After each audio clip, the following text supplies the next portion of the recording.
It's 1975. By the beginning of July, Australia's Labour government is falling apart.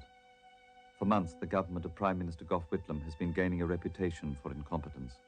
For weeks, it's been dogged by allegations of strange financial deals. And now, within the space of 4 days, the Labour Party suffers not only a massive defeat in a by-election, but its deputy leader is dismissed from office.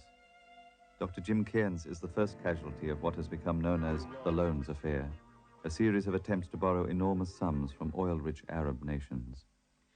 For the first time in Australian history, a Prime Minister has sacked his deputy. James Ford Cairns, once the darling of the left, is today a broken man, and his party, the party which promised so much, is in a crisis so deep it may never recover. For the embattled Labour government, the dismissal of Dr. Cairns is not the end of the Loans Affair. Fed by leaks from within the public service, the opposition have been making great political capital out of attempts by another government minister to raise a huge Arab loan.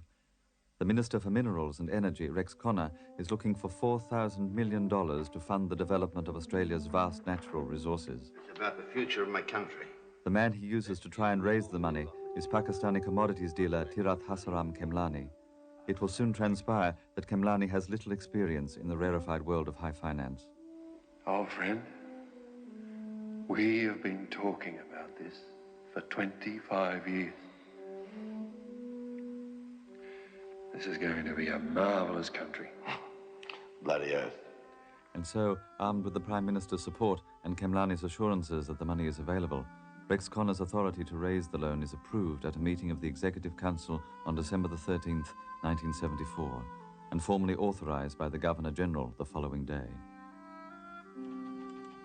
But Tirath Kemlani proves to be a man better at making promises than producing results. For month after month, the message is the same. Just a few more days.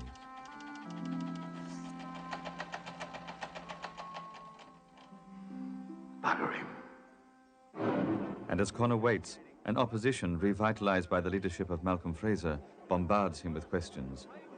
The longer Kemlani delays, the more the leaks, the greater the political damage. Time is running out for Rex Connor. It's only a lifelong dream that sustains him from one collapsed deal to the next. In the Parliament, he stonewalls the opposition, insisting that all matters concerning government loan raising are confidential. But night after night, he waits. And night after night, nothing. Just a telex machine that promises so much and delivers so little. On May the 20th, in an atmosphere of growing political scandal, Connor's loan-raising authority is revoked.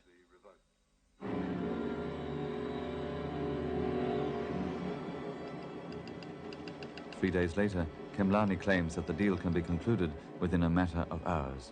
Within the next few hours. It's over. You're not allowed. Dear Mr. Kemlani. And so, on May the 23rd, in secret and without authority, Rex Connor continues his loan negotiations. As of now, he has another scandal waiting to happen. And still more questions, allegations, rumours, threading their way through the disaster of the Bass by-election and the upheaval of the Cairns dismissal. Why won't they tell us what's going on? Mr. Prime Minister, what effect will this have on electoral? I believe you may have been too harsh in tracking Dr. Cairns. Mr. Prime Minister, Dr. Cairns' The Labour government, now in its third year in office, touches bottom. Its ministers embattled. Cairns being treated unfairly. I told you I'm not prepared to discuss That's very rude indeed. It is in this atmosphere of chaos and crisis that Parliament breaks for the mid-year recess. But for the Labour Party, the vacation offers no respite. The country's newspapers are carrying out their own investigations. Competition for exclusive stories is fierce and expensive. In 1975, some fringe financiers make more from checkbook journalism than they ever did from business deals. Small men. Petty. Stupid. Rex, be careful. What for heaven's sake? I'm afraid for you. Afraid of me? They're afraid, those mongrels out there. They're clever men, Rex. Joan, you look here. Long after the Frasers and the Lynches and the Whitlams and the Haydens and the Connors, long after they're gone, the Australian people will benefit from our work. Anything else is irrelevant. If you've got the time to be frightened, maybe you should join them. There must be a full judicial inquiry. There must be a royal commission. There is no alternative, Gough. As far as I'm concerned, this is the only possible way. No! This is the cheat's way. There is no choice, Gough. Drop the whole lot in the lap of a royal commission. At least it'll put the lid on this rumour-mongering. Listen, the government now faces its gravest political crisis. A royal commission would drag on for months, for years, for Christ's sake. We'd never be off the bloody front page. It'd restore our credibility.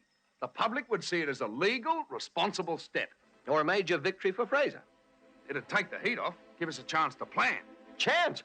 The budget's our only chance. It's going to be overwhelmed by these shenanigans. The Royal Commission could call anyone.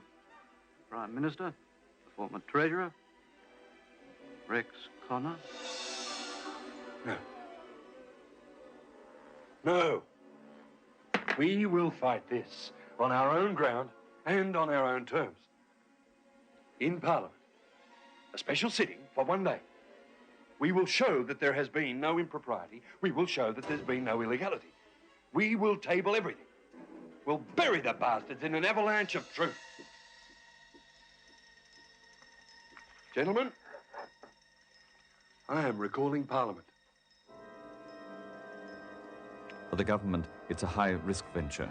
But if the opposition's case is weak, it will kill the loans affair as an issue.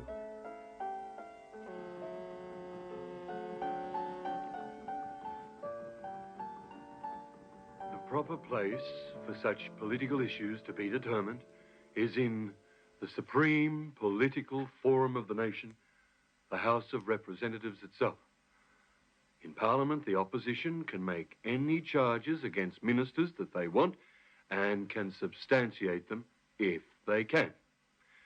Now, Mr. Fraser, when the House meets, will be able, if he wishes, to make any of the charges. Will the Prime Minister inform the House if any attempts were made to raise all or any of the money through traditional channels? Question 6. Malcolm Fraser, fresh from his spectacular success at the Bass by-election, has no hesitation in accepting the Prime Minister's challenge. Once again, it will allow him to do battle with the man he will one day have to meet and defeat in a full-scale election campaign. You could be right. Just a moment, what's this? Phil? Did that this morning. Knowledge that this matter must be brought into the open. But one day of government grandstanding is not enough. It will not satisfy either the truth or the Australian people. Only a royal commission can do that. Only a royal commission has the power. For Gough Whitlam, eminent lawyer, the special sitting is more than just a chance to have the opposition's case thrown out of court. It is his opportunity to show that when it comes to a fight, he is still without peer on the floor of the House of Representatives. He will use his favourite forum to reassert his authority over the Labour Party, a party strung taut by the dismissal of Dr. Cairns.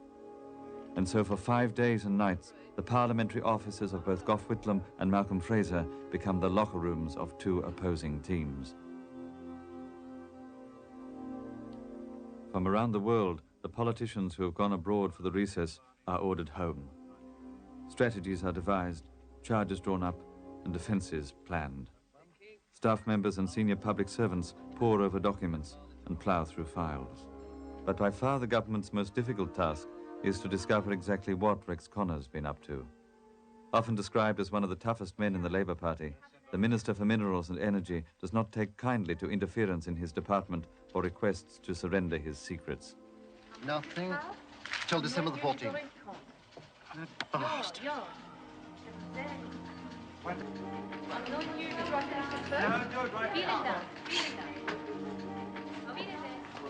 Oh, trouble? Somewhat.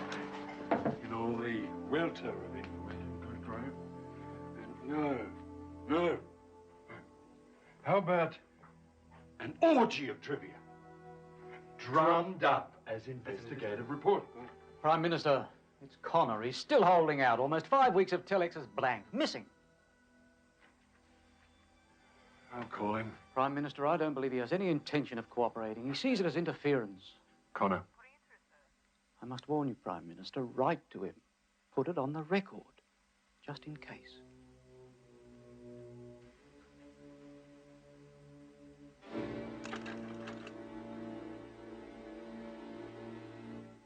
Cancel that.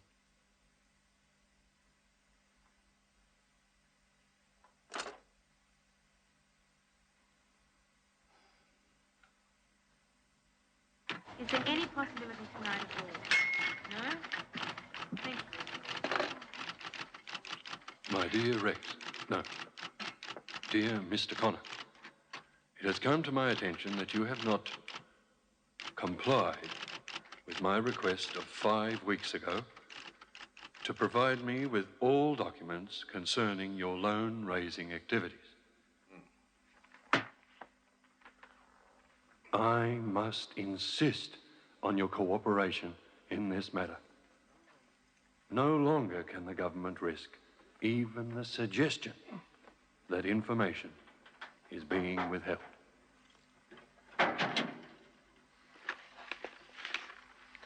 Give them those. Rex. It'll shut them up.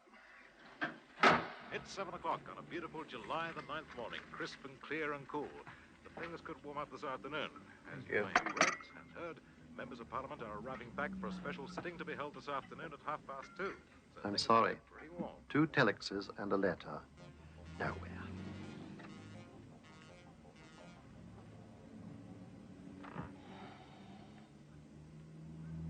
Oh, it's bloody ludicrous. You can't expect me or anyone else to speak in the House. God knows what Connor's got squirreled away. Bill's right. We must confront this. Our nightmare's this man's dream. I don't believe he'll ever surrender it. Look, we've got to be careful, Gough. Make it clear in the Parliament that everything's based on Connor's advice. You can't run the risk of misleading the Parliament. Exactly. We must have an assurance from Connor we've seen everything.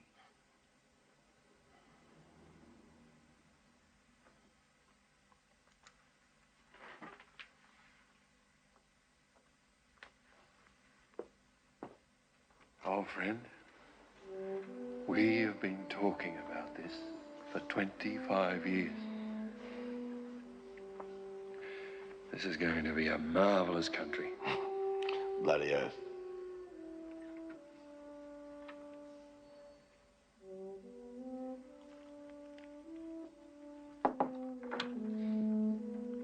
Just a sec, John.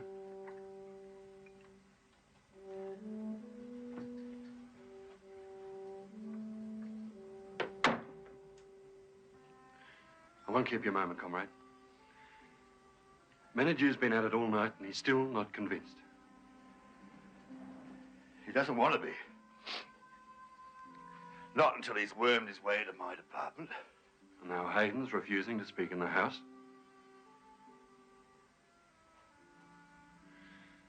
What I want from you is an undertaking, an assurance. Giving you an assurance. You have everything of substance.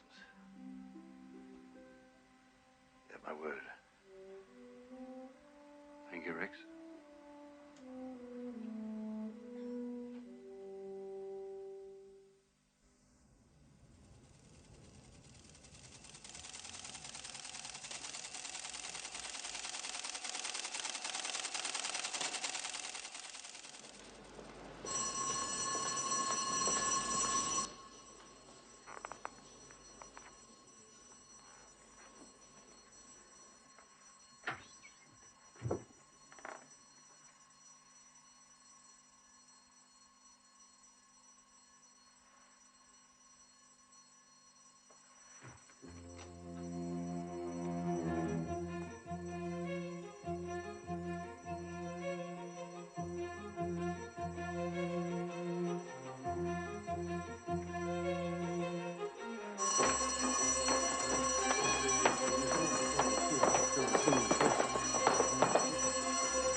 Our Father, who art in heaven, hallowed be thy name.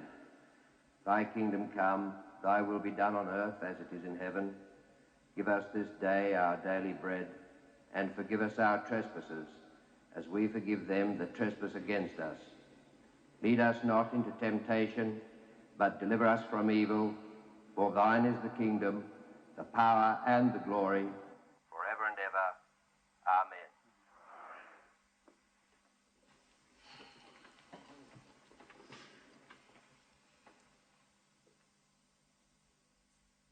Amen. In all the welter of information and misinformation of the past 2 weeks, in all the orgy of trivia drummed up as investigative reporting, one clear fact emerges. No responsible person has expressly or directly made any specific charge of impropriety, of illegal or corrupt conduct on the part of my government, myself, or any individual minister. Innuendo, insinuation, the sneer, the smear, certainly. The leader of the opposition and his deputy, both willing to wound but afraid to strike, have proved adept at this. But no specific charges. If such charges are to be made, this is the place to make them. Now is the time to make them. Now is the time to put up or shut up. Until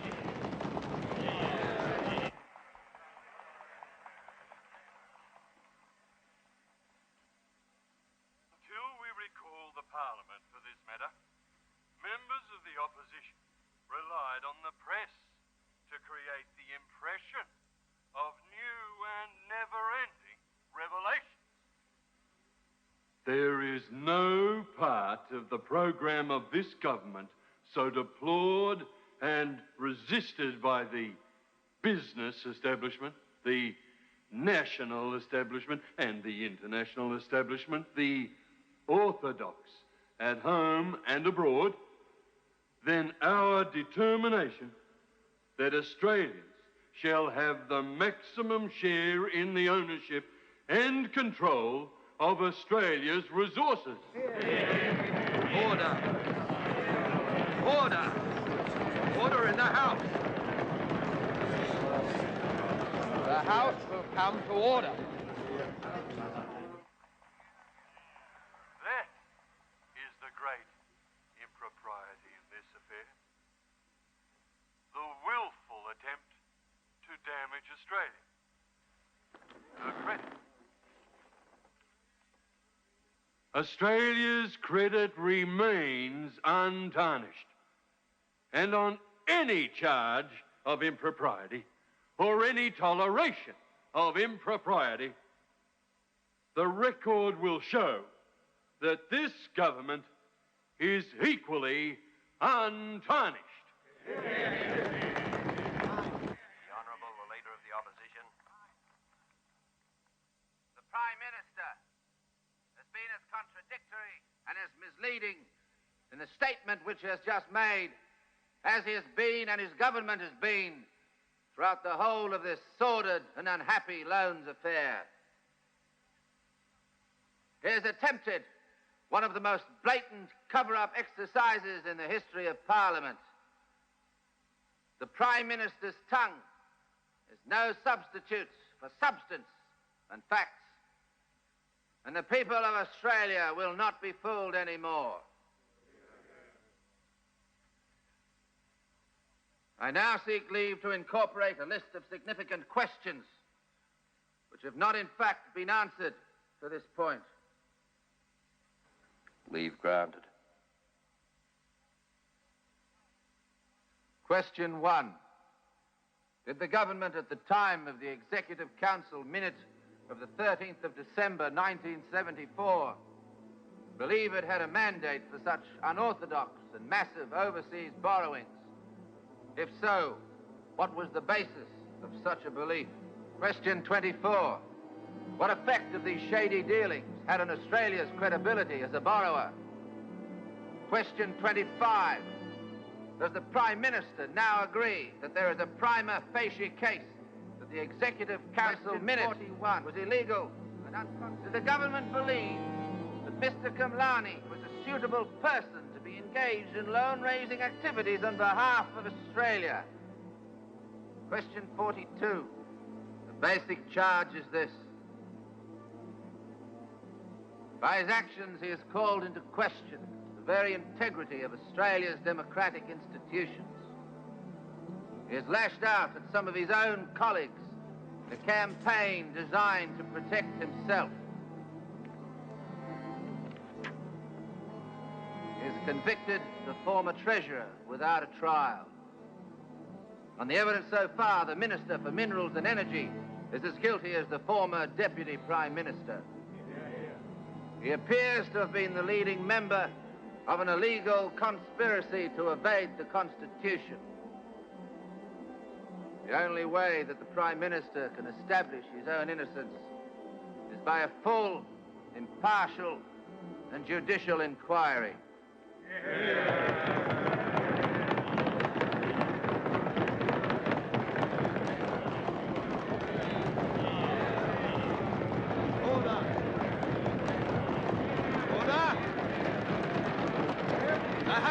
Come to order.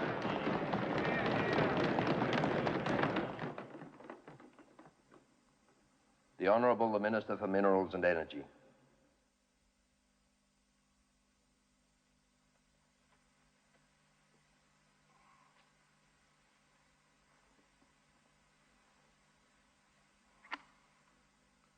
Mr. Speaker,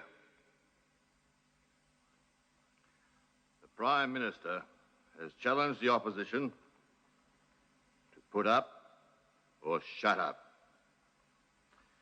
The Leader of the Opposition has not put up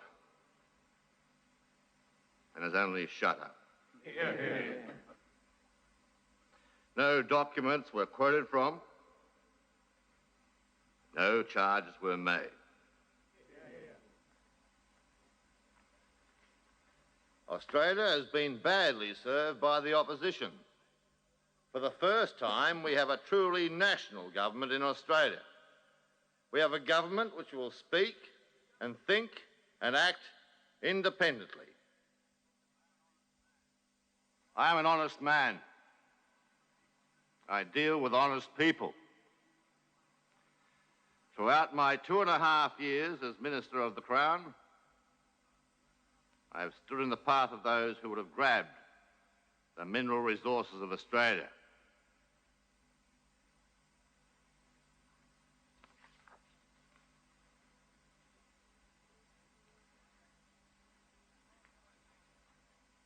I make no apology whatever for what I have done. It has been done in good faith. It has been done in honesty. I fling in the face of the little men of the opposition the words of an old Australian poem. Give me men to match my mountains. Give me men to match my plains.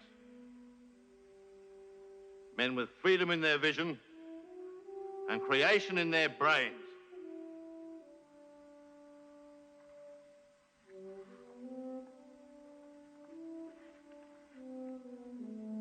I treat with contempt the allegations of the opposition.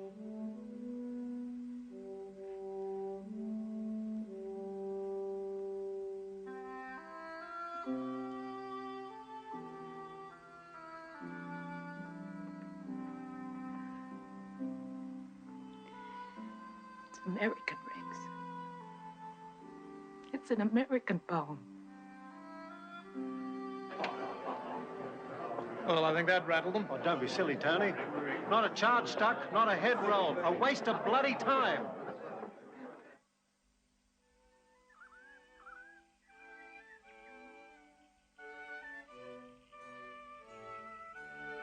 On July the 14th, the Labour Party, confident that the loans affair has been buried at last, elects Frank Crean to replace Dr. Cairns as deputy leader of the party. I have since been advised by the Prime Minister to commission you, Francis Crean, as Deputy Prime Minister of Australia. Thank you, Frank. I'm very pleased for you. Thank you, Jim. Well, July 19th. Well, I trust you. Thank you. Thank you. Thank you. Minister, Dismissal John's Lady Kerr would appreciate your presence. Oh. Well, would you ask the other guests to withdraw, please? Yes, I'll leave. Frank.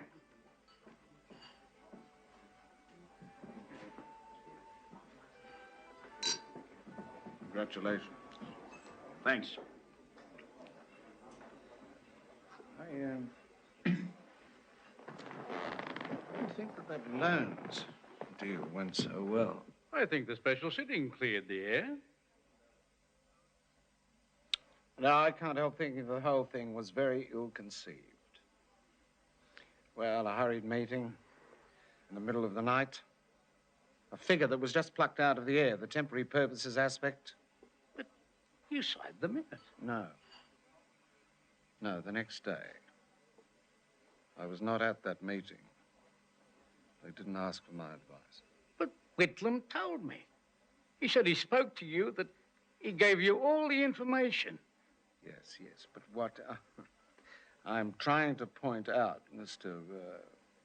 Deputy Prime Minister, is that it is not just a matter of my giving the official sanction to other people's decisions. My job is more than that. Yes, yes, I appreciate that, all right. By July 1975, the atmosphere at Government House is also undergoing a subtle but unmistakable change. Not only is the curtsy reintroduced, but there is now a formality, a newfound majesty to official functions. Those whose names appear regularly in the viceregal notices attribute the changes to the former Mrs. Nancy Robson, now known as Lady Anne Kerr. She is Sir John's second wife, marrying him in April 1974, 7 months after his first wife, Peggy, had died of cancer. Peggy Kerr and Margaret Whitlam, the Prime Minister's wife, had been loyal friends for over 32 years. The second Lady Kerr, a linguist and expert on French colonialism, married Sir John 6 weeks after filing for divorce from her first husband, a district court judge. Apart from her other innovations, the new Lady Kerr helps transform the viceregal mansions into galleries housing some of the nation's finest artworks. Ah, Monsieur Didier, bonsoir. Good evening, Lady Kerr. I see you've hung a street on. It wouldn't be my choice. I have little interest in colonial art. Pity. It deserves a place beside Monet. Perhaps Sir John might be persuaded to join us now. Yes, of course. Excuse me, Ambassador. Of course.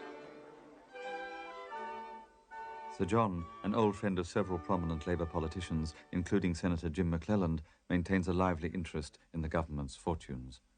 If we had to face an election now, we'd be crushed, decimated. But we can rebuild, given time and a good budget. What chance of that? Very good. The unreconstructed socialists are in disarray, and the economic rationalists are in the ascendant. But Hayden, is he the man? Don't underestimate him. I know they think he's a bit of a Puritan. Always looks to me as though he's got a migraine. But he's diligent, ambitious, bloody tough. Only rarely has an Australian treasurer had a more difficult task or worked harder to succeed at it than Bill Hayden, the Labour government's third and last treasurer. Having held the portfolio for barely 2 months, Hayden's job is to introduce a responsible yet popular budget in a time of great economic difficulty. For days on end, he shuts himself in his apartment, reading, analysing, assessing. Right, Mr. Connor. By the time the arguments begin, he's an authority on every department's submission. The annual rate of inflation now stands at over 17%, the highest figure since 1951. Wages and salaries have risen by 28%. Profits have slumped by 29%. At the end of last month, 287,000 people were unemployed, the greatest number since the Depression. This is the economy which I, as Treasurer, have inherited. This is the situation which my budget must confront. So every government department has to suffer reductions in real terms. How much? In total, I aim to cut government spending programs by $2.5 billion. Good Lord. He must be The joking. measures taken in the budget will Look at provide Rex. not only Christ, I ate him for breakfast. but improved health care for all Australians, no matter what their economic or social standing within the community. Insofar as the submissions from the Department of Minerals and Energy are concerned, You know what your trouble is? You're a bloody know-all. You know it all about unemployment. You know it all about Social Security. And now you know it all about minerals and energy. Well, I'll tell you something, Sonny. You know nothing. there is no reason why they should be exempted from the constraints. Did you hear what I said? Rex, I don't believe... Does anyone else share the minister's lack of confidence?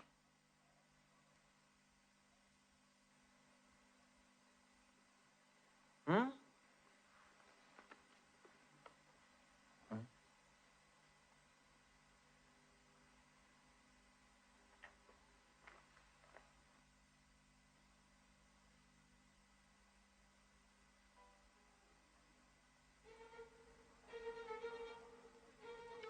From the constraints which are being applied to every other government department. Indeed, there's a strong argument that the programs are more able to be delayed than those which concern the broad sweep of social welfare. This budget is presented at a time of high inflation and, by Australian standards, high unemployment. Other countries have been confronted with much the same economic problems as currently bedevil Australia. Right, this On is the it. economic front, inflation is this nation's most menacing It's a enemy. good budget. My responsibility is restraint. Unless this At last, we're calling it Bill Hayden, productive capacity pensions, will run mini bank down. for all, a real bonanza for all Australians. Look, there's one cut I must really discuss with you regarding the Department of Minerals and Energy. It seems to be fairly big. Fail to control inflation, unemployment will get worse. This government began great programs of change in our society. The achievements are readily measurable. The reforms are enduring. They will not be reversed. Conclusion, the government has endeavored to give a lead to the continuity. If inflation is to be curbed, there are no soft options. Well, I don't think anyone can take issue with that.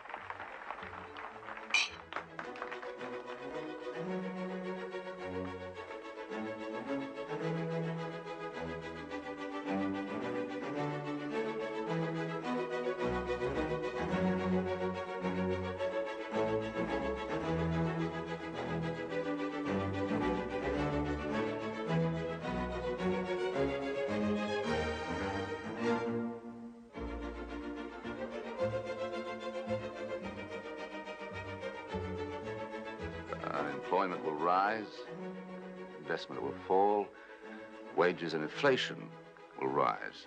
At best, it's a no-hope budget. Ah, Mr. Hayden, how far will the budget Mr. Fraser go in just told us creating you new know jobs? her opportunity for action. One at a time, please, one at a time. Now, what was your opinion? How far will the budget go in creating new jobs? Buffett your plans, eh? But is it a no?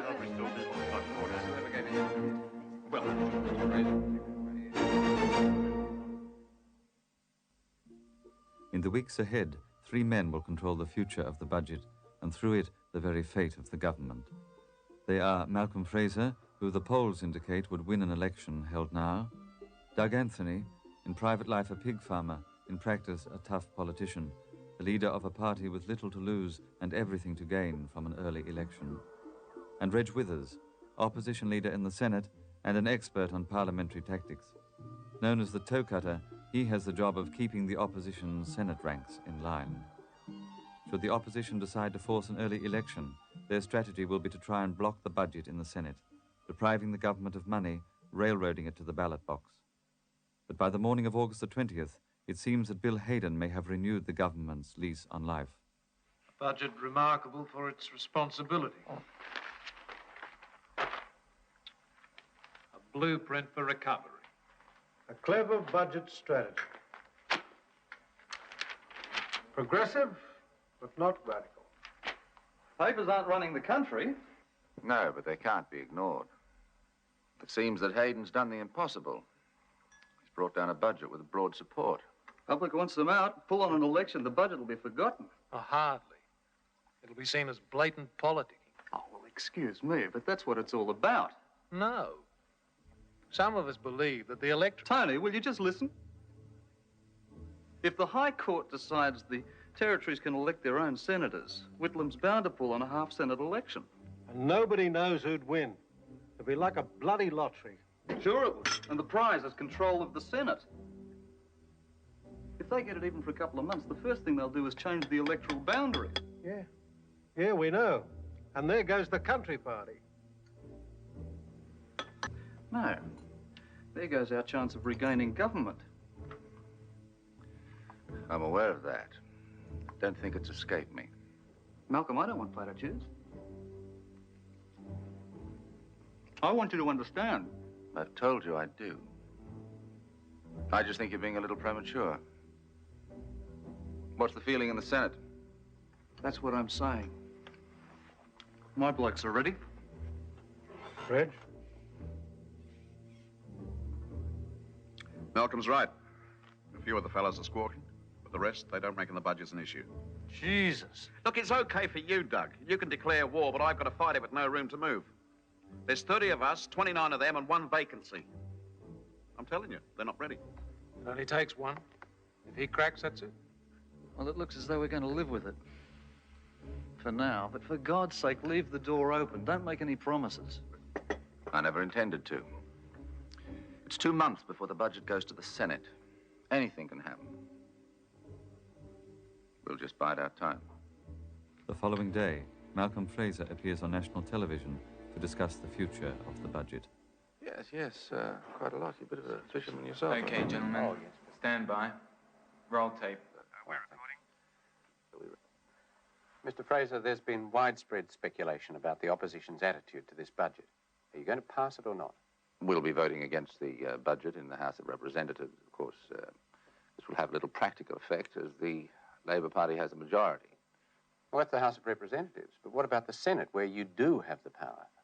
We'll be following normal procedure in the Senate. Of course, with the knowledge we have at the present moment, at this stage, it would be our intention to allow it passage through the Senate. You're saying that you would not be trying to force an early election. Is that right? As I've just said, at this stage, it would be our intention to allow it passage through the Senate. Mr. Fraser, you're saying at this stage? That's right.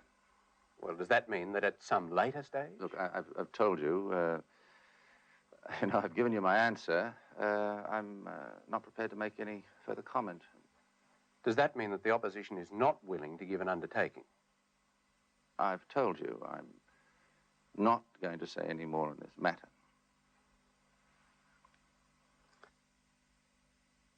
What's going on here? Hang in there. Still rolling. Mr. Fraser, I think you understand that it's not easy to get the interview under these circumstances. I've told you our position. I've made it quite clear. More than that, I'm not prepared to say. Well, I hope you appreciate that it's just very difficult to get the interview for the program if these are the sorts of answers I'm going to get. Oh, I wouldn't say difficult. I'd say impossible. All right, we'll have another go. Will you roll the tape again? Roll tape. Recording. Mr. Fraser, there's been widespread speculation about the opposition's attitude to this budget. Are you going to pass it or not? And with the knowledge we have at the moment, at this stage, it would be our intention to allow it passage through the Senate. Is that your decision alone? Not at all. There's broad support within all sections of the opposition. I am pleased to be able to report to Your Majesty But before the budget can even reach the Senate, other events intervene, events disastrous for the government. Bert Milliner, a Labour senator from Queensland, has died in office. And so, for the second time in 7 months, a state premier, a Conservative state premier, has the chance to fill a casual vacancy in the Senate. Queensland Premier Joe Bjelke-Petersen today defied both convention and the Labour Party by appointing his own nominee to fill the casual vacancy in the Senate. The man he chose is 64-year-old Albert Patrick Field, a French polisher who has held no previous political office. I am a Labour man. I have been for years. I represent the average Labour man in the community. But Mr. Whitlam has described your appointment as being totally unfair. Well, I don't care what Mr. Whitlam says. He's a fine one for calling names. If you remember, he's the one that called our Premier a Bible-bashing bastard. That's just gutter talk. Then you're not a Whitlam supporter. Whitlam? He'll never get a vote from Pat Field.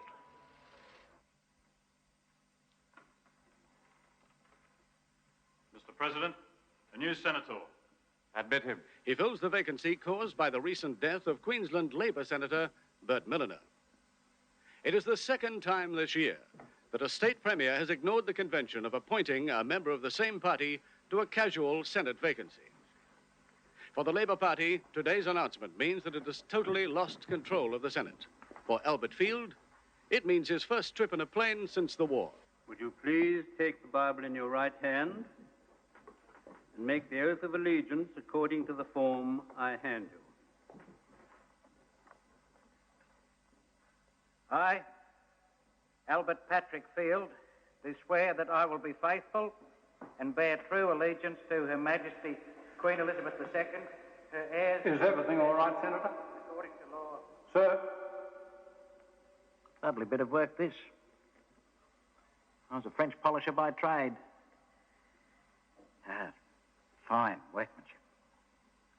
Rare. Lovely. Thousands of miles from Canberra, unknown to anyone except his newspaper, a Melbourne journalist is tracking down a story.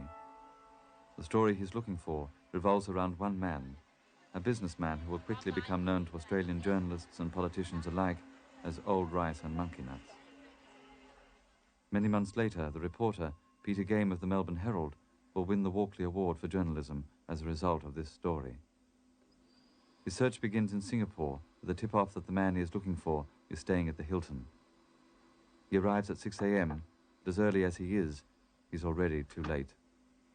Mr. Kemlani? No. Tirath Kemlani? No.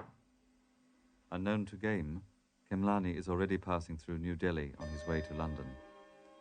It's the first of countless such incidents. Finally, Game, who along the way finds Kemlani's first wife and then his daughter, decides to try and contact the elusive broker by letter. Game's message is simple. If Kemlani will tell him what he knows about the loans affair, he'll make sure the published account is fair and accurate. The days turn to weeks, the weeks to months, and still nothing.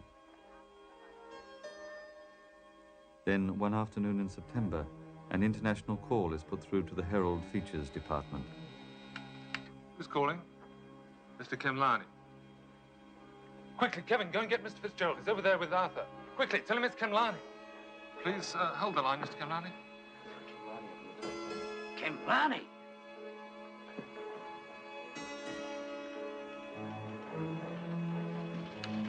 Hello, Mr. Kemlani. This is John Fitzgerald. The editor. But I only wish to speak to, Mr. Peter Game. No one else. Only Mr. Peter Game. Mr. Kemlani, I presume. Hi, Tirath. I'm Peter. Mr. Peter Game? Oh, thank Christ it's you.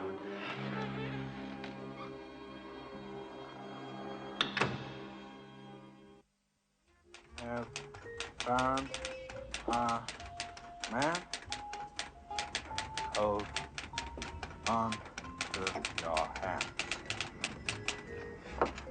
He claims that number one. I still have His Excellency, Mr. Connor's authority to raise loans. Number 2, I have been in contact with His Excellency during the last 10 days. Number 3, I have not received any letter revoking my authority to raise loans.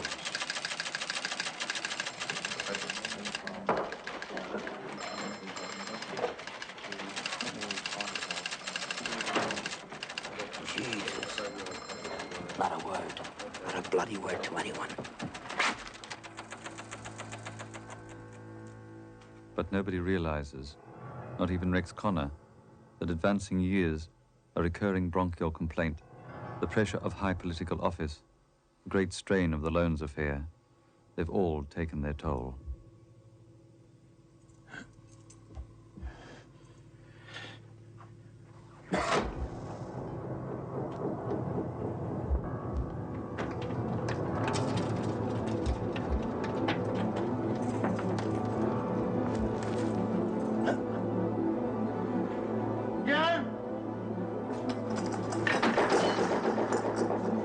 Oh, my God.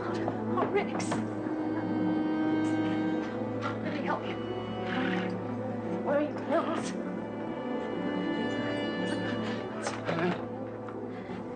No, Tam, I can't make it, really. Mr. Fraser in. Just a minute.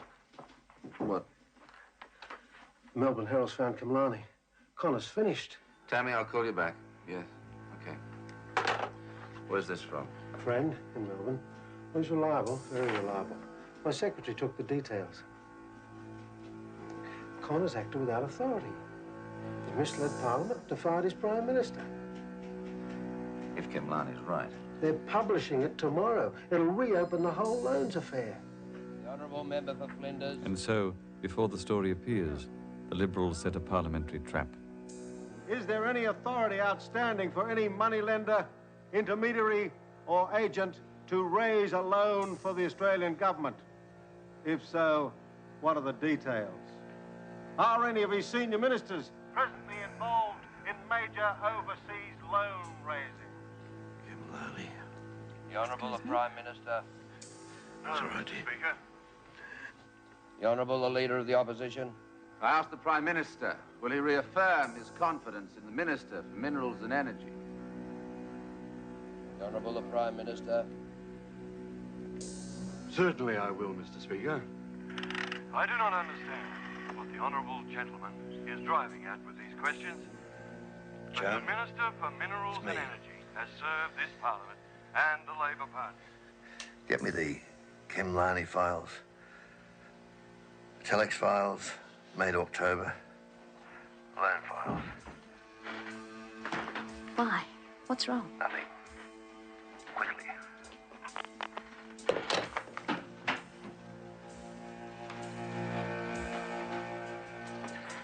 I've got these here between. Just leave them on my desk.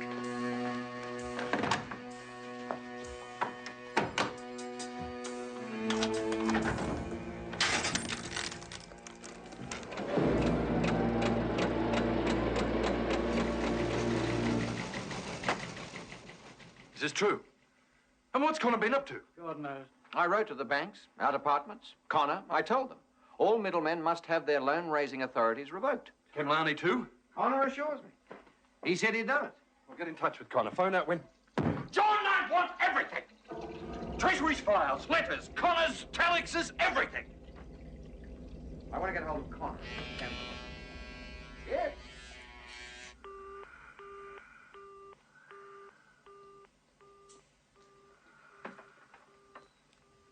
Let me help you, sister.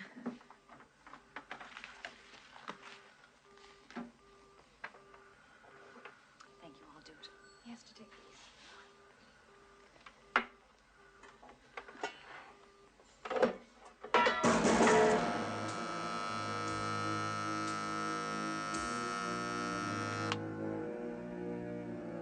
Man, he must be lying. Someone's put him up to it. Well, just keep trying. Bill. Go and see Connor. Tell him to release a statement, quickly. We have got to nail this coffin shut.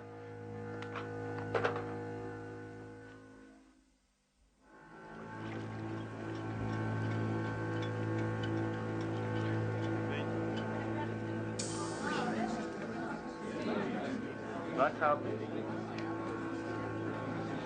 Lights, please.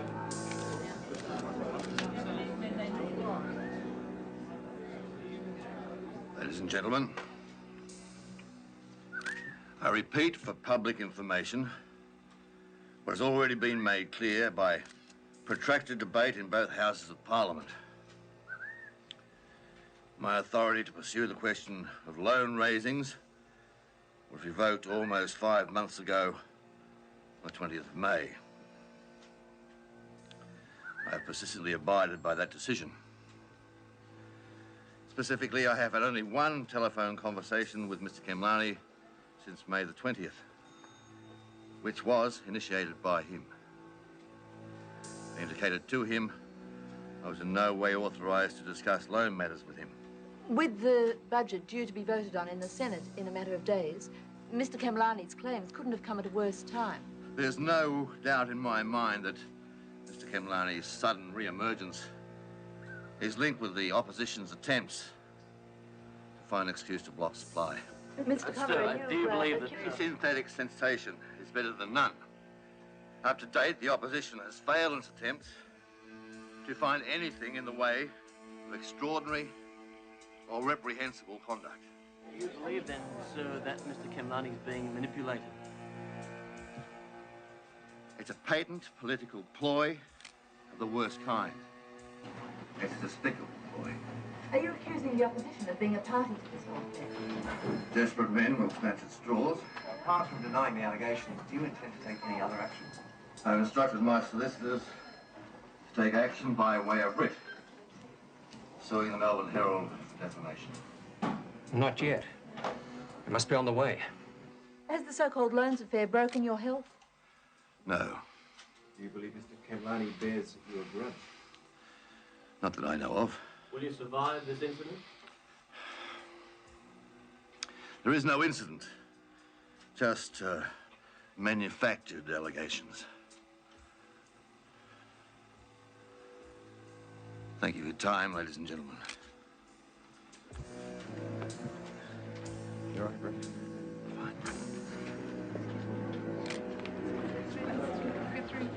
Lights out. What's the situation? Peter. Yes. Now listen. Connor denies everything.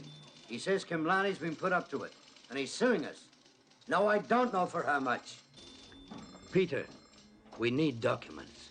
If Khemlani hasn't got them, don't bother coming back, because none of us will have a job. Passengers on Air New Zealand Flight 8 to Los Angeles via Auckland are advised that...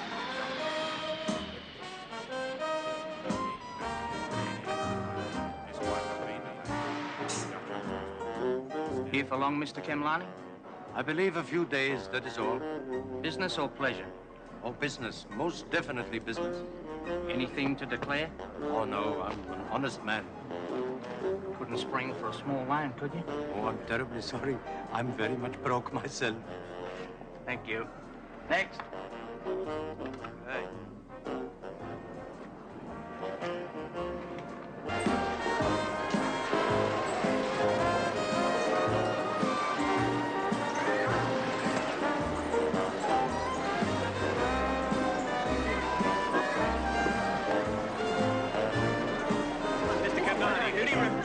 What overseas principals do you represent? How long will you be here?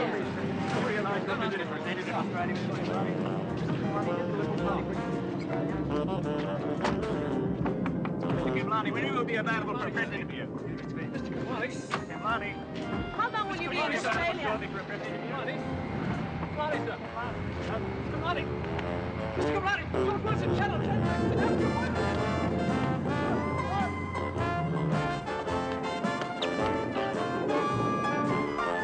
Everybody wants to talk to me.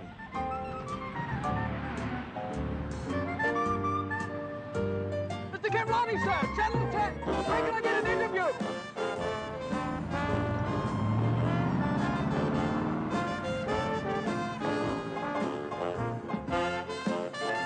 Khemlani, still breaking the line for Australia. Mr. Khemlani, sir, how long do you intend to stay in Australia, sir? Mr. Khemlani, Explain to me. Mr. Kehlani is a crew that a number of large corporations have paid you. Please. Are you here from on top of the My senior representative will meet you shortly. Please, be patient.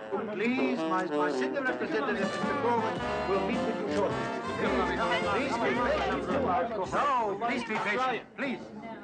My name is Alan Crawford, and I'm reading this statement on behalf of my partner, Mr. Khemlani. Here it is. Ladies and gentlemen of the Australian press, I came to Australia to clarify with Mr. Connor the position regarding the Australian loan with which I have been involved for some time. Crawford told about 50 journalists that Khemlani had only learned today of legal action involving the Melbourne Herald. I know how frustrating this must be, but you truly must appreciate that the law has been invoked. We need, Mr. Khemlani, is evidence. Yes, I know. We must prove that you've had contact with Connor after May the 20th. Yes, I know, and I'm trying to be helpful. But you must understand that much of my information is most confidential. Yes, but Mr. Khemlani, you must understand our position. But Mr. Game here, he's most trustworthy. I will be happy to talk only with him alone. Come on. Mr. Crawford, can I ask you, do you believe that the revocation of the order on the 20th of May was in fact a legal move, and that Mr. Khemlani believes that his authorisation to borrow money has in fact been revoked? I wish I could answer that. Where do we start? Let me tell you, many times I made contact. I would speak to a young woman, the secretary, Jill, and sometimes with Mrs. Taggart herself. That's not enough, Tirath. I need letters, memoranda, telexes. Telexes? I brought the telexes. You want to see telexes? Here. Please. Please. Telexes. And more telexes. And more telexes here. The same weekend Khemlani arrives, the Liberal elite have gathered in Canberra. The annual meeting of the party's Federal Council is in session. No matter what is on the agenda, there is only one topic on their mind, an early election. It's a decision not between expediency and principle, but between two heavy and conflicting principles. On the one hand, there is the principle that a government with a majority in the House of Representatives should, in the normal course of events, run its full term. It is a principle on which I place very great weight. Balanced against this is the second principle to which I referred, the obligation of an opposition to the people of Australia. There is no question this government has done and is doing grave damage to Australia. The incompetence, the damage, the failures of the worst government in our history cannot be ignored.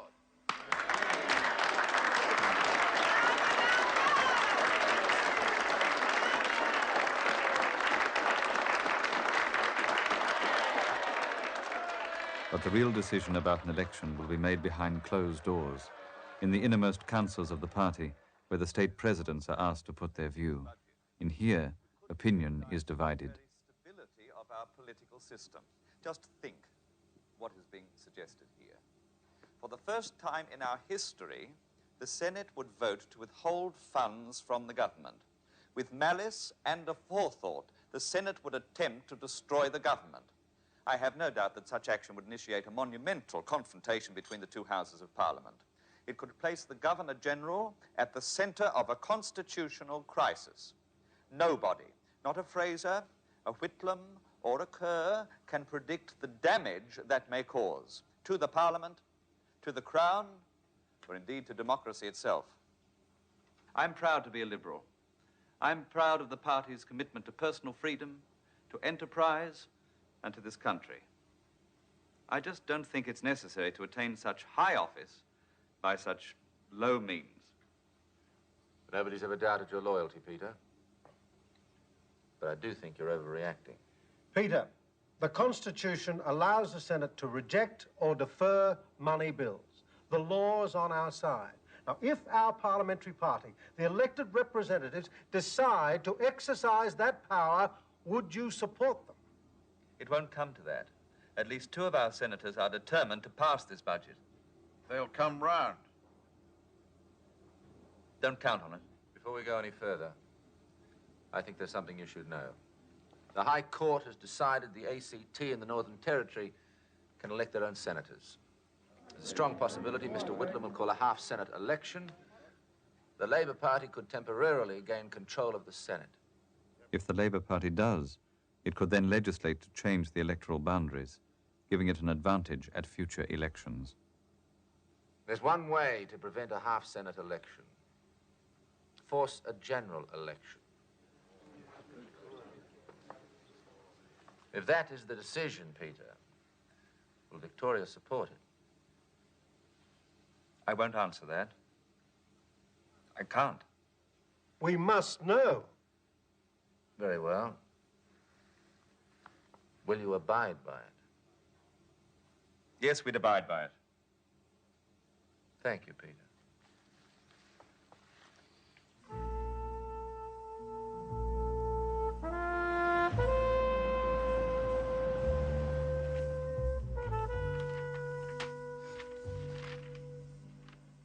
What's sugar? Money. A code name for money. And rock phosphate? Oh, His Excellency, Mr. Connor. He chose the name himself. You're joking. No, no joking.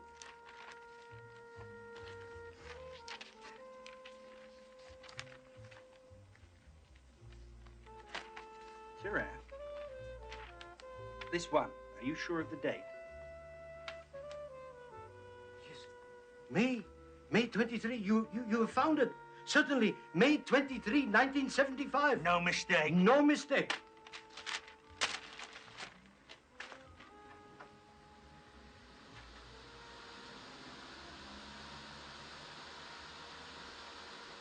Wakey. Come on. Come on. Listen to this.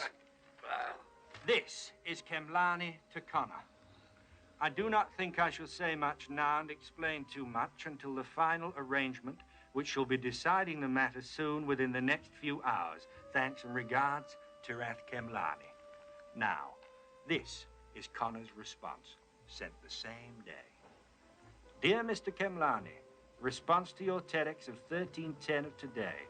I await specific further communication from your principal lenders for consideration from RFX Connor. That telex exchange clearly concerns loan raising. Both of those telexes were sent on May 23, 1975, 3 days after Connor's authority to raise loans was revoked. This is a statutory declaration being sworn this date by Tirath Hasaram Kemlani. I'll make a note, a copy of this to go immediately to E.G. Whitlam, Prime Minister of Australia. 1. I, Tirath Hasaram Kemlani, have read a copy of this statement of Mr. Connor of last Wednesday, October the 8th. Much of what Mr. Connor said is not correct. 2. In his statement, Mr. Connor has said that he had only one telephone conversation with me after May 20. I say that I had at least 20 telephone conversations with Mr. Connor between May 20 and the middle of June. I say that I never had any doubt at all that Mr. Connor personally wanted me to continue raising loan monies and to keep him advised of progress. I have not received either directly or indirectly any notification that any authority to negotiate loans for the Australian government has been revoked. During the period between May 20 and the middle of June, I communicated directly with Mr. Connor by telex on many occasions. Now produced and shown by me is a bundle of copies of the said telexes.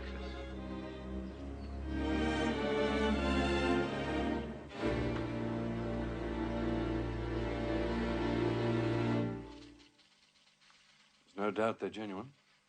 They show quite clearly the minister continued to look for money after his authority was revoked. There's nothing illegal or even improper in the telexes themselves. Oh, well, of course not. The only fault is that he failed to tell me about them. You wrote to him, Prime Minister, on May the 23rd, May the 29th, June 13th, and finally on July the 7th, demanding all documents concerning his loan-raising activities. At your insistence.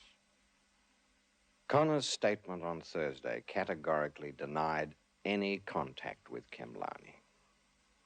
And you told Parliament that all communications had been tabled on July the 9th.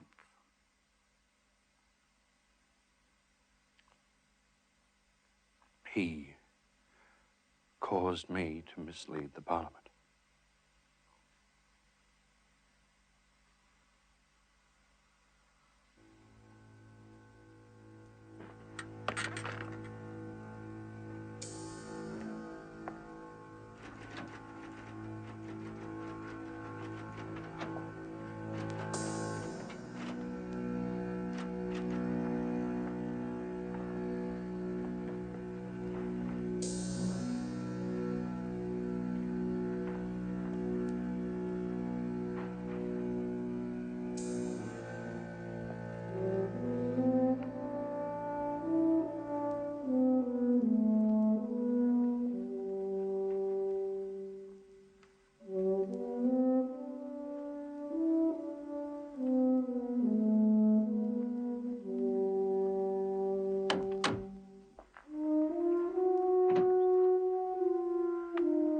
I have asked the Minister, as a friend, to spare me the necessity of a dismissal.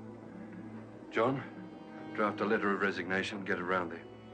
Good night, gentlemen.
What?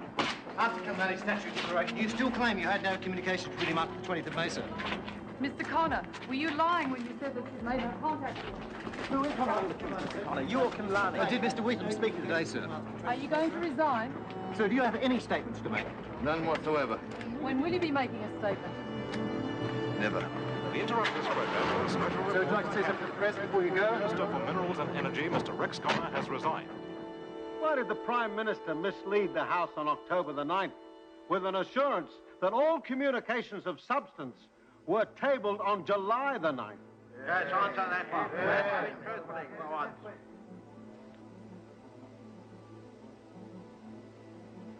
I regret to say that I myself was misled.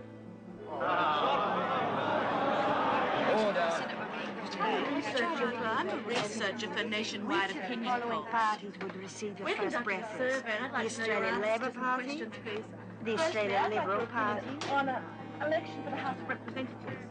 Now, if an election for the House of Will the Representatives... Prime Minister explain to the House why he appears to have consistently failed to control the activities of his ministers?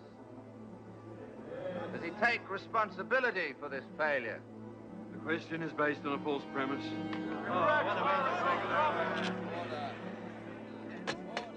Blocking of money bills in the Senate.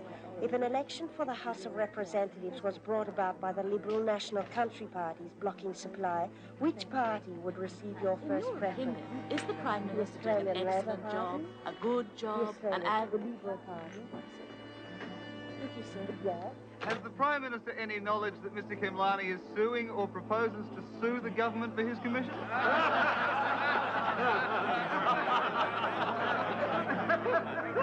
No, Mr. Speaker. If an election for the House of Representatives was being held today, which of the following parties would receive your second preference? The Australian Labor Party? The Australian Party? The Liberal Party? I'd like to ask your opinion on the blocking of money bills in the Senate. Is the Prime Minister confident that none of the scapegoats will spill the beans? The Honourable Prime Minister. I ask that the question be placed on notice. The Honourable the Leader of the Opposition. the Prime Minister deceived the people of Australia when he said that... The honourable member has a question on the notice paper. Order. 58% said that they would vote Liberal at the next election. It'll be a landslide. And we only lose 3%. We block the budget. I reckon it'll be less. It's a private party, or can anybody join in? It's bloody terrific. Gentlemen, I think we all agree the events of the last 36 hours have been extraordinary. Circumstances reprehensible. Everything indicates we have the support of the public. I know we have the party's blessing. Do we have the Senate? 2, maybe 3 of our blokes are wavering, but they know they haven't any support. Well, Connor's resignation undercut that. Yeah, but they're still caught between loyalty to their party and their belief that a government, any government, should serve its full term. Goodness me. Didn't Kemlani convince them? Listen, what we got to do is to ease their conscience for them. I'm sure they'll find it a lot easier to defer the budget rather than reject it outright. Incidentally, that's our best tactic. Keep deferring the budget. That way, we starve the government of funds. And force an election. That's right. We control the budget. We dictate the play. But what about our colleagues in the Senate, the waverers? Face to face with the party on a vote to defer rather than reject. I guarantee they'll buckle. Gentlemen, our next Prime Minister. The Prime Minister. And so, for the second time in 18 months, the leader of the Liberal Party decides to force an early election. The first people Fraser contacts are the press proprietors. I'm just ringing to inform you, sir, I'm moving to block the budget. No, I don't think so. Yes, sir. Well, thank you, sir. No, I thought there might be a first. Yes, the support of such influential newspapers will be of immense value. I'm sure, sir. Just put the frighteners into them, yes. Thank you. It's not called the takeout for nothing, you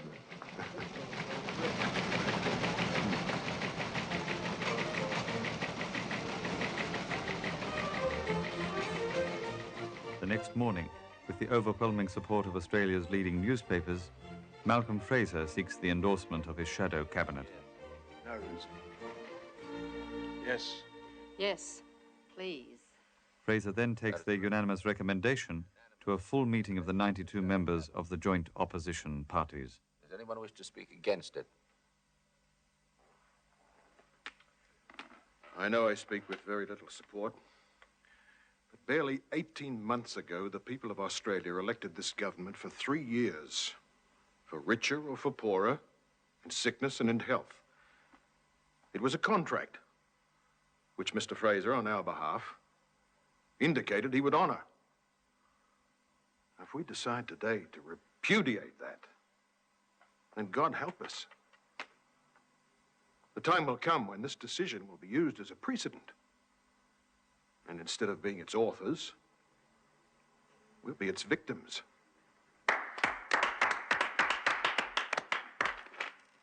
Thank you. I'd like to scotch any talk about precedents. We're not rejecting the budget, we're deferring it. And as soon as this government agrees to go to the people, the budget will be passed. Now, the Constitution gives the Senate the power to do this, and if we fail to act today, it won't be a failure of the law. It'll be a failure of the will. Does anyone else wish to speak in opposition? I move that the motion be put. Seconded. The motion is the joint opposition parties resolve to defer consideration of the budget until the Prime Minister agrees to call an election for both houses of Parliament. All those in favour? Aye. Against? Thank you. The decision is unanimous. He's no stranger to expediency, this man. He's no servant to principle. The vested interests have pandered to him. The press barons have prodded him. He's been handed his riding instructions. The federal executives of the Liberal Party have told their jockey, run the race. So let there be no mistake. The opposition will block our budget. But this government will not be held to ransom. We were elected for 3 years and we will serve for 3 years. And as the money runs out, and as the business of government falters, we will see who's got steel in their spines. We will not be found wanting. We will not surrender.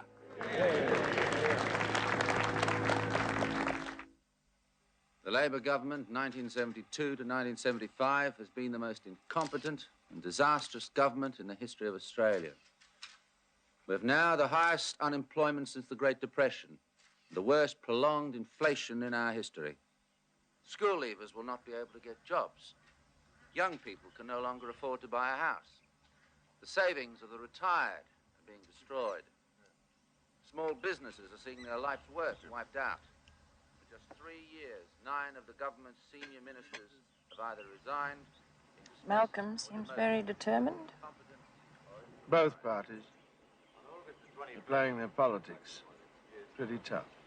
It's just fortunate. Should they overstep? I thought he was Viceroy, not some weakling.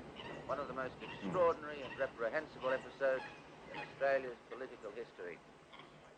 The opposition will use the power invested in us by the Constitution to delay the passage of the government's money bills through the Senate until the Prime Minister places himself and his government before the people. Mr. Fraser, this is the second time in 18 months you have rejected money bills through the Senate. Why should the people of Australia think that this is not just another attempt by the opposition to take power? I suggest you read this morning's editorials. You said the key reasons for taking this action were the dismissal of ministers, including 2 ministers who acted as Prime Minister. You yourself were a central figure in the dismissal of Mr. Gorton as Prime Minister. I see no point in bringing up matters that occurred several years ago. You caught Mr. Whitlam with his pants down, sir. Well, perhaps you can be the judge of that. If the money bills come to a vote in the Senate, can you guarantee that every opposition senator will oppose them? Yes. Almighty God, we humbly beseech thee to vouchsafe thy special blessing upon this Parliament, and that thou wouldst be pleased to direct and prosper the work of thy servants to the advancement of thy glory and the true welfare of the people of Australia. Our Father, which art in heaven, hallowed be thy name. Thy kingdom come.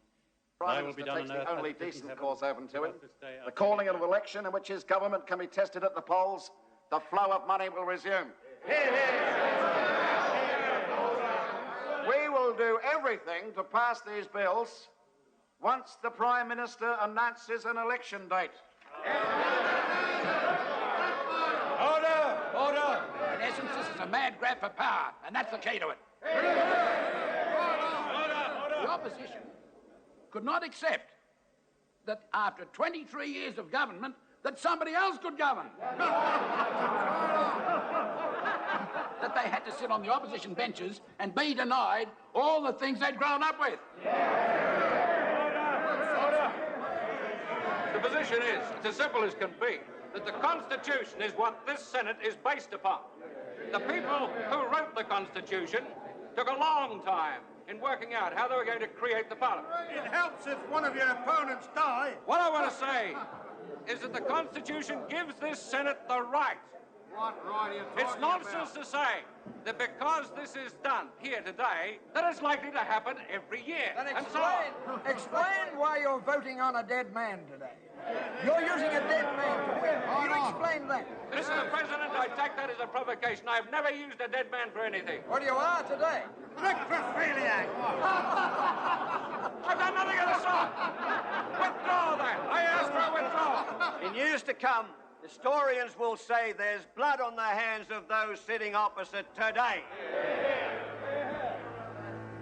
The opposition is so anxious to get back into their Commonwealth cars, grab the fruits of office, and be taken to lunch by the chairman of the Sydney Stock Exchange that they are prepared to risk the destruction of the whole system.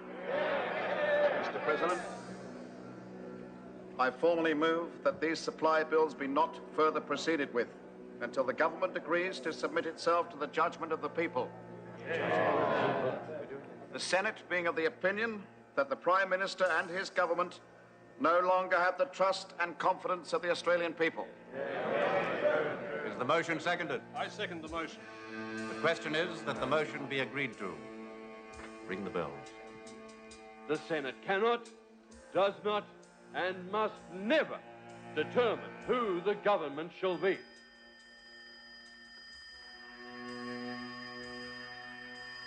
Never sent to know for whom the bell tolls. It tolls for thee. Order. Order. Lock the doors. The motion is that Senator Wither's motion be agreed to. The ayes will pass to the right of the chair, the noes will pass to the left of the chair.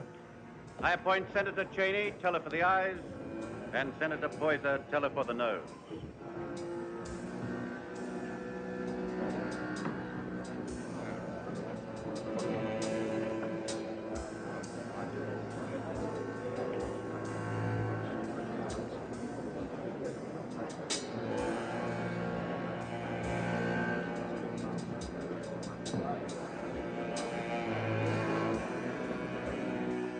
If changes had not taken place and the present opposition had remained in power, one could well say that ASIO was going to follow the same pattern as the American CIA, which has brought disgrace to that country all over the world. It has brought the name of that great country into the gutter. That was where we were drifting when the director of the CIA saw fit to come to Australia to confer with the Director General of ASIO. I've just received word from another place. The supply bills have been deferred.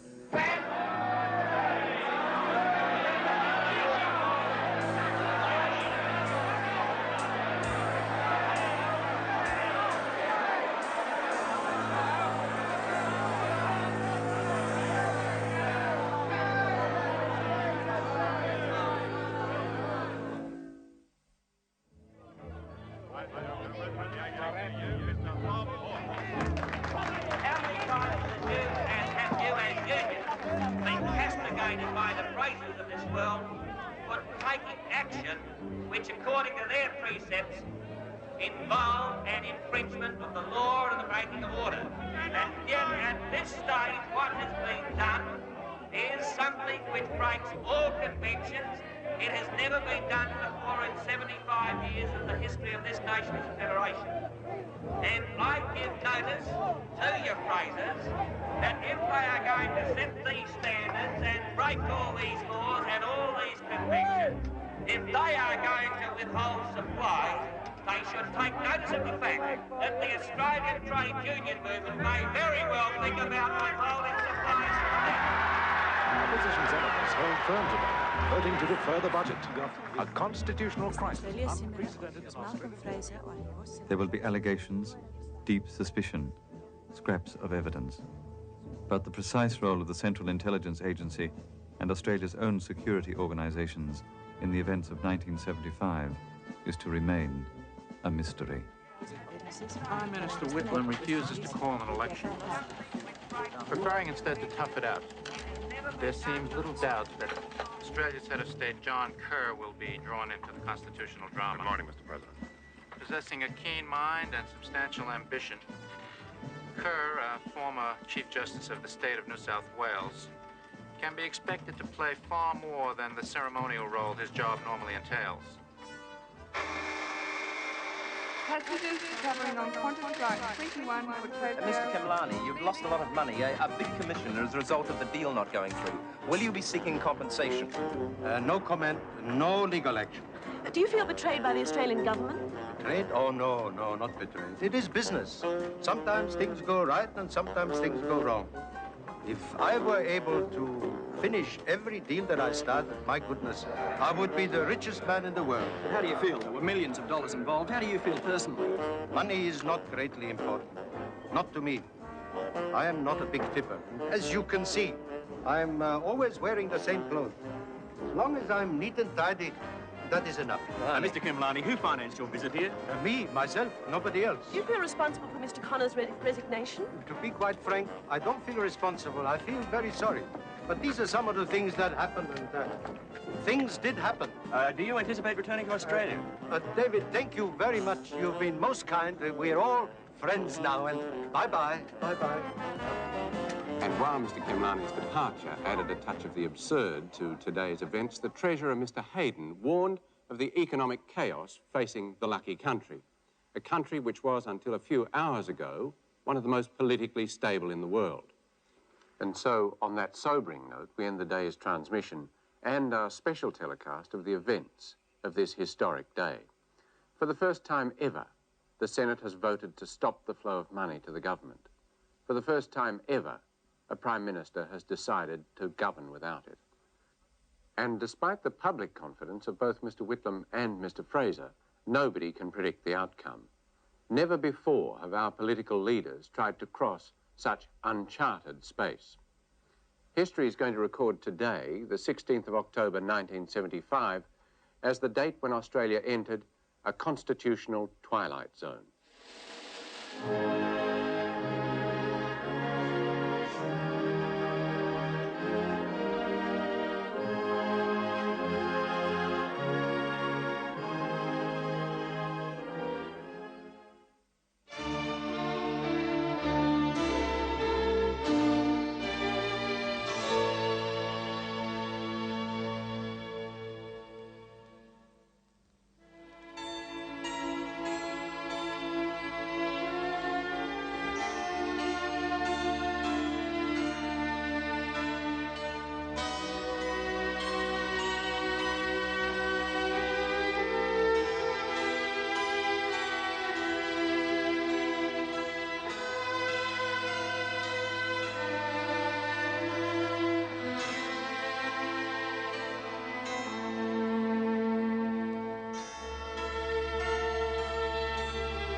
Narration spoken by Peter Carroll.